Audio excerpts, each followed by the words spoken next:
आता पाहूया कसा रंगलाय लोकसभेचा आखाडा, त्या संदर्भातल्या टॉप 9 बातम्या। अजितदादांकडे खजिना आहे तर शिंदेंकडे चावी आहे, या चंद्रकांत पाटलांच्या वक्तव्याविरोधात निवडणूक आयोगात तक्रार, तर मी फक्त प्रशासकीय भाषा वापरली, चंद्रकांत पाटलांचं स्पष्टीकरण।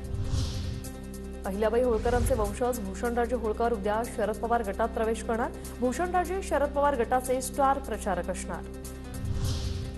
ज्यांनी कोकणात मनसे संपवली त्यांचं काम कसं करणार, मनसे सरचिटणीस वैभव खेडेकर यांचा सवाल।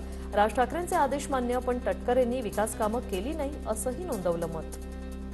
गेल्या 20 वर्षांमध्ये ज्या लोकांनी आम्हाला अपात्र केलं, काहींवरती खोटे गुन्हे दाखल केले आणि ज्यांनी आमचे नगरसेवक फोडले, ज्यांनी आता आमची वर्ण्याची ग्रामपंचायत फोडली, अशा लोकांबरोबर कशा पद्धतीने काम करायचं ही भूमिका सर्व लोकांची आहे।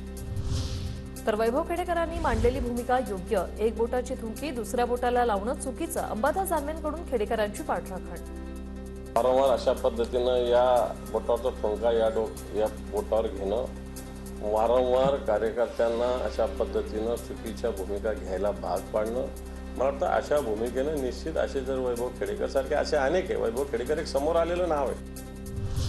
महायुतीला पाठिंबा दिल्यानंतर मनसेकडून लोकसभेसाठी समन्वयकांची यादी जाहीर, राज ठाकरेंकडून 22 समन्वयकांची नेमणूक। गोकुळचे संचालक चेतन नरकेंची लोकसभा निवडणुकीतून माघार, कोल्हापूरमधून लोकसभा लढवण्यास चेतन नरके होते इच्छुक।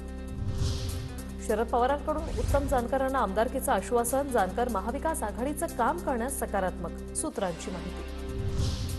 भाजपचा खरा कट शिंदे आणि अजित पवारांविरोधात, अमित देशमुखांची भाजपवर जोरदार टीका, भाजपनं सर्वच जिल्ह्यांमध्ये फोडाफोडी केल्याचंही वक्तव्य।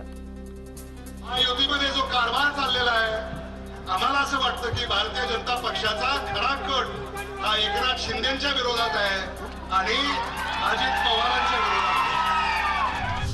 लोक मरत असताना त्यांच्यासोबत फोटो काढायचे का? पारनेर तालुका एकदा सोशल मीडियाला फसलाय, मला लोकांच्या सहानुभूतीशी खेळायचं नाही, सुजय विखे पाटलांची निलेश लंकेंवर टीका।